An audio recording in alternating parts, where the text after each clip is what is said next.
Muito bem, voltamos a falar direto aqui do Jornal Visão Espírita, da página do Jornal Visão Espírita, tanto no Facebook quanto no YouTube, para mais uma gota do Livro dos Espíritos, mais uma gota de Espiritismo, neste dia que nós vamos falar de três questões, 4, 5 e 6. Provas da existência de Deus. Questões de O Livro dos Espíritos, está aqui, O Livro dos Espíritos. Esse aqui é da editora M. Vamos lá, questão 4, questão 5 e questão 6. A gente vai ler junto e vai fazer aqueles comentários que a gente está acostumado. Vamos lá.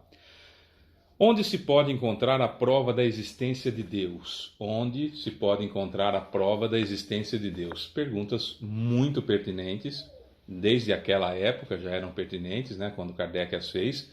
O livro foi publicado em 1857. Também, hoje em dia, ainda é pelo surgimento de muitas pessoas que se dizem ateias. E, bom, a gente já vai comentar isso já. Deixa eu ler a resposta aqui, depois a gente já comenta. Então vamos lá. Onde se pode encontrar a prova da existência de Deus? Resposta. Numa máxima que aplicais às vossas ciências. Em algumas outras traduções aparece num axioma que aplicais às vossas ciências. Não há efeito sem causa. Procurai a causa de tudo o que não é obra do homem, e a razão vos responderá. Axioma eu acho que explicaria um pouco melhor, a tradução ficaria um pouco melhor aqui, né? Num axioma que aplicais às vossas ciências. Axioma é algo que não se necessita provar, porque já é fato. Já é fato, aquela situação já é real, né? Como se fosse um ditado popular, mas já é real. Aqui nessa tradução da M ficou numa máxima que aplicais às vossas ciências. Não há efeito sem causa. Procurai a causa de tudo que não é obra do homem, e a razão vos responderá. Aí tem uma nota de Kardec. Para crer em Deus, basta lançar os olhos às obras da criação. O universo existe, portanto, existe uma causa. Duvidar da existência de Deus seria negar que todo efeito tem uma causa e pretender que o nada pôde dar origem a algo. Bom, esse axioma que se usa, não há efeito sem causa, ele é próprio da ciência. Nós vivemos numa época agora, no século XXI, em que a ciência estuda, a ciência pesquisa, a ciência levanta hipóteses, a ciência comprova aquela situação, e há pessoas que simplesmente duvidam da ciência e guardam a sua ideia como sendo preponderante. A esses nós chamamos de espíritos atrasados. Claro, tem outros nomes que a gente não vai usar aqui no nosso estudo, mas tem essa característica que nós entendemos que as pessoas, infelizmente, ainda estão presas, ainda estão... parece que é moda, parece que é bonito falar que é ateu, não é? Embora sempre, como a maioria de nós, sabemos da existência de Deus, perceba que eu não disse nem acreditar, sabemos da existência de Deus como inteligência suprema do universo, como causa primária de todas as coisas, e não um senhor barbado, com cajado na mão, um caderninho, e cheio de vontades e com mais defeitos do que eu.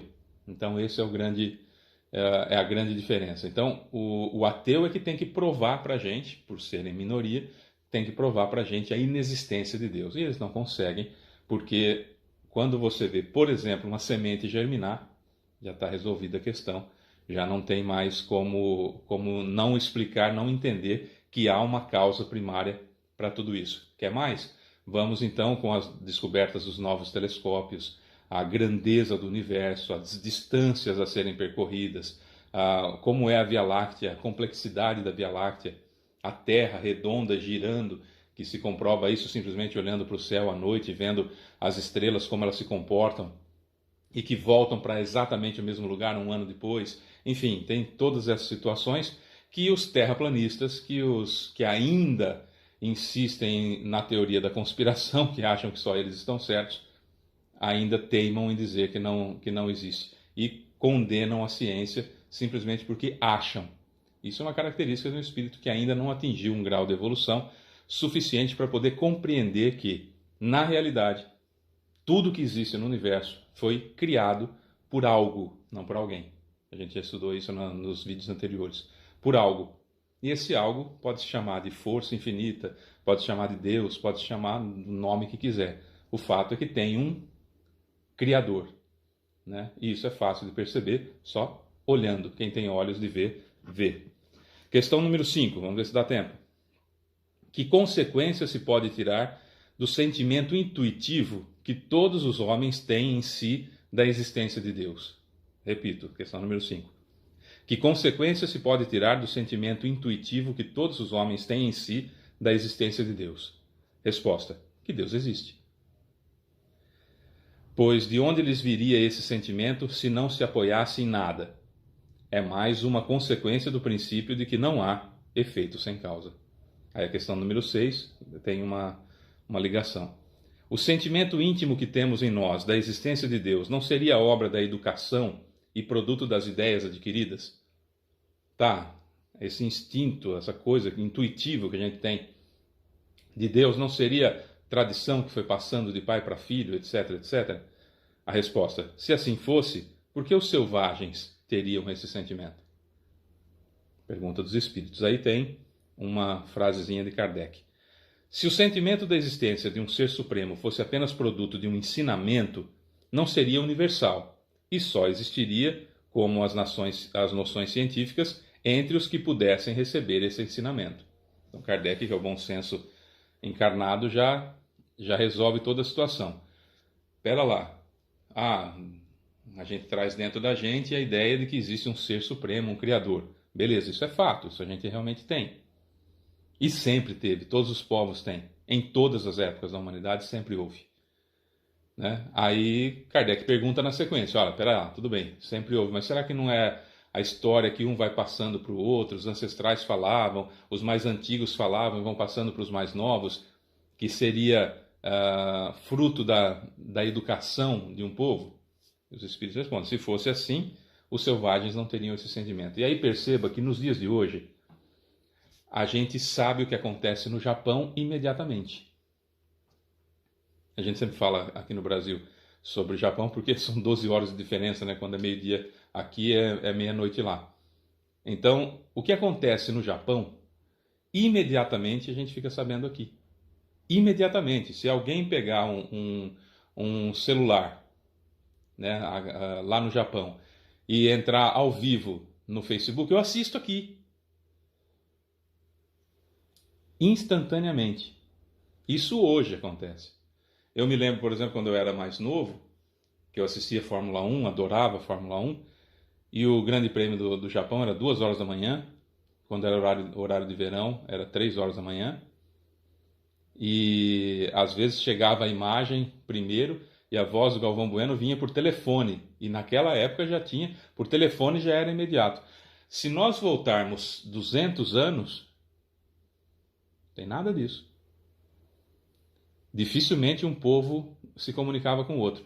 Se nós voltarmos 500 anos, imagina como que era a situação. Se nós voltarmos 1000 anos, como que eram as coisas quando os cristãos chegaram na Ásia para tentar, nas cruzadas, nas santas cruzadas, tentar cristianizar aquele povo. Eles já tinham a ideia de Deus, que outros já tinham ideia de Deus, que já tinha ideia de Deus na África, que já tinha ideia de Deus na Oceania, que já tinha ideia de Deus onde seria o Brasil, que já tinha ideia de Deus onde é a América Central, já tinha ideia de Deus onde é os Estados Unidos hoje, na América do Norte.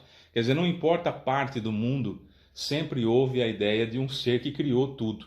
E não tinha internet, não tinha não tinha carta, o pombo não conseguia voar tudo isso para levar a informação, para que um passasse para o outro essa ideia de Deus. Então, essa ideia inata, essa ideia que nasce com a gente da existência de Deus, essa ideia intuitiva, né, como está aqui, um sentimento intuitivo de que existe alguém que criou tudo isso, remonta a todas as épocas da humanidade. Se nós olharmos as pinturas rupestres, que são aquelas pinturas das cavernas, a gente vai ver que tem citações a Deus, que já vem, né, da onde? A gente sabe, nós como espíritas sabemos que vem da ideia que quando eu vou nascer eu já vi um monte de outras coisas. Já estava no plano espiritual. Sabemos que existe. Então, essa ideia universal né?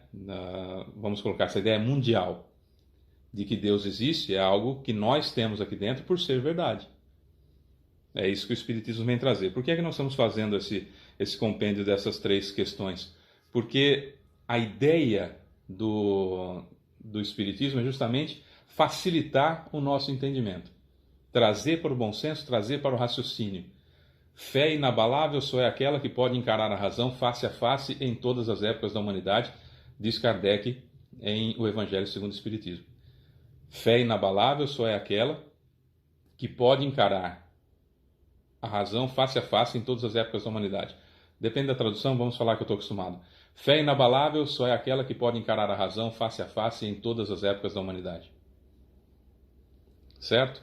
É isso que o Espiritismo traz para a gente. É essa ideia que o Espiritismo traz para a gente. Para nós podermos entender que Deus é algo, não é alguém, é algo que em todas as épocas da humanidade sempre existiu essa noção.